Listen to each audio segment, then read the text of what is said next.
আমি যে বাড়িতে আছি, আমি যদি মনে করি যে এটা আমার ঘর, তাহলে আমার গোলমাল হয়ে যাবে। আমি যে বাড়িতে আছি, আমি যেখানেই যাই, আমাকে মনে করতে হবে ঠাকুর আমার গার্জেন। এটা আমাকে মনে করতে হবে, এবং আমার কর্তব্য হচ্ছে, আমার কাজ হচ্ছে কাজ করে যাওয়া। ডিসিশন পাস হওয়া ফেল হওয়া ওটা আমার কর্তব্য, মানে আমার ওটা জিম্মায় পড়ে না, ওটা ঠাকুরের জিম্মায় পড়ে। এই ভেবে আমি জীবনে এগোই।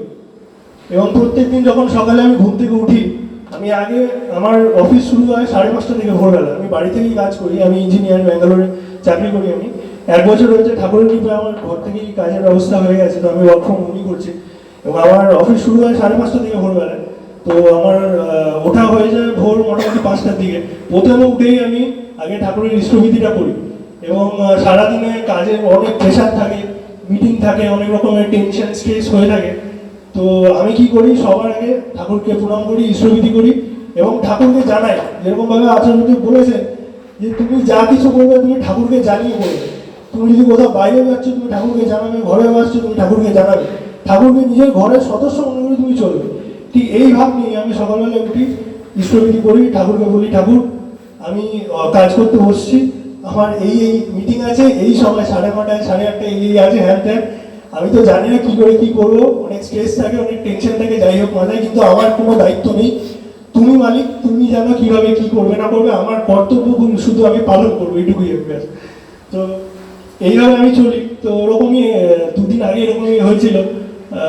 এইভাবে ঠাকুরের কাছে প্রার্থনা করে আমি বসেছি কাজ করতে, এবং অনায়াসে কাজটা মানে হয়ে যায়। কীভাবে আমি বুঝতে পারি না কি করে হয় কি না হয়। আমি বাড়িতে আসি, কাজ হয়ে গেলে আমি মা বাবার সাথে বসি, তখন ঠাকুর নিয়ে আমাদের আলোচনা হয়, রাতে ঘুমোবার আগেও হয়, এবং মানে সময় পেলেই হয়, মা বাবার সাথে আলোচনা হয়। আমরা যজন এগুলো ঘরের মধ্যেই করতে থাকি।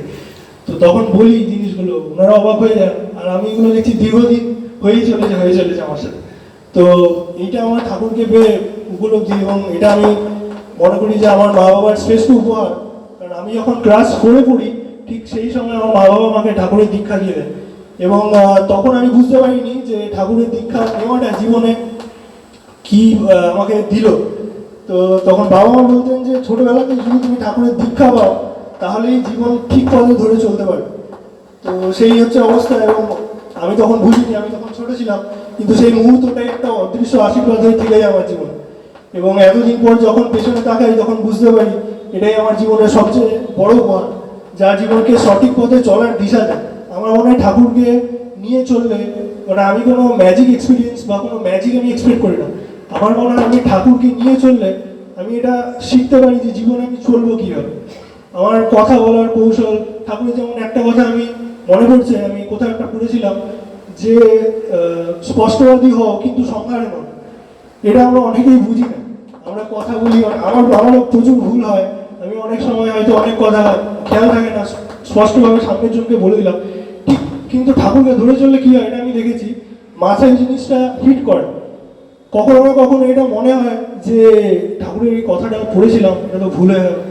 ঠিক পর মুহূর্তে ওই জায়গাটা একটা সংশোধনের মানে কার্যকলাপ শুরু হয়ে যায় মনে মনে।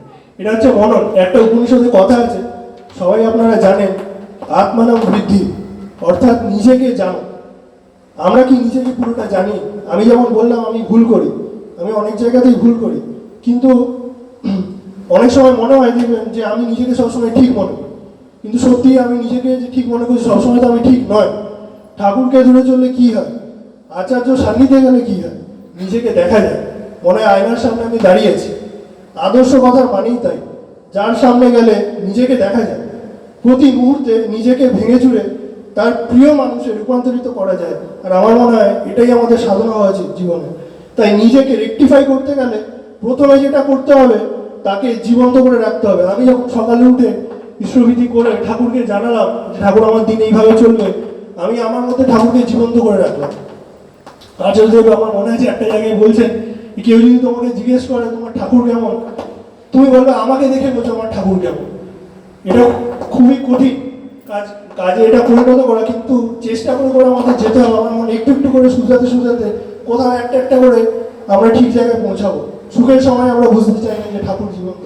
ঠাকুরের একটা বাণী আছে, আপনারা সবাই জানেন। উনি বলছেন, দুর্দশাতে কাবু যখন বৃত্তিও কাবু দেয়, বাঁচার পথে মানুষ তখন বিধির পথে ঢায়। অর্থাৎ দুর্দশায় পড়লে মানুষের বৃত্তি প্রবৃত্তিও কমজোরি হয়ে যায়।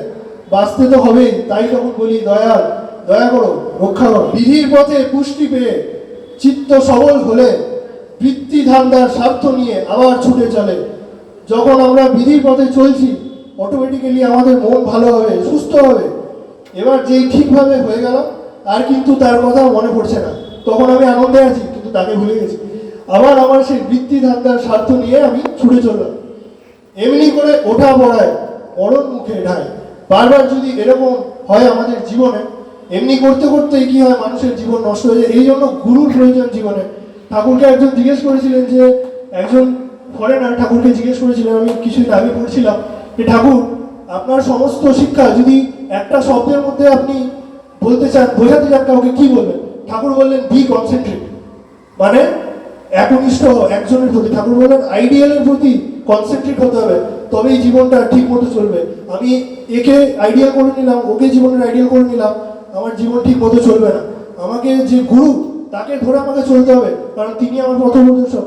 তিনি আমাকে বোঝাবেন কিভাবে জীবনে চললে ঠিকভাবে সঠিকভাবে চলা যায়।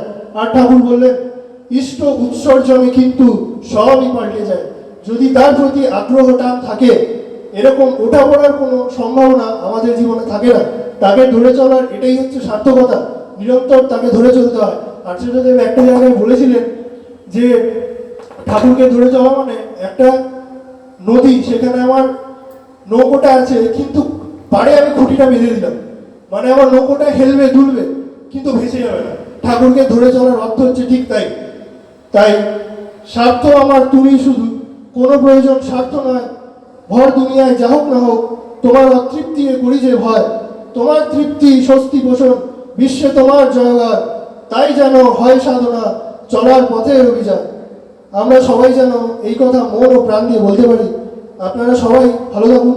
পরম দয়ালের শ্রীচরণে সকলের সার্বিক কল্যাণের জন্য প্রার্থনা জানিয়ে আমি আমার কথাটি সমাপ্ত করছি। জয় গুরু, বন্দে গুরু।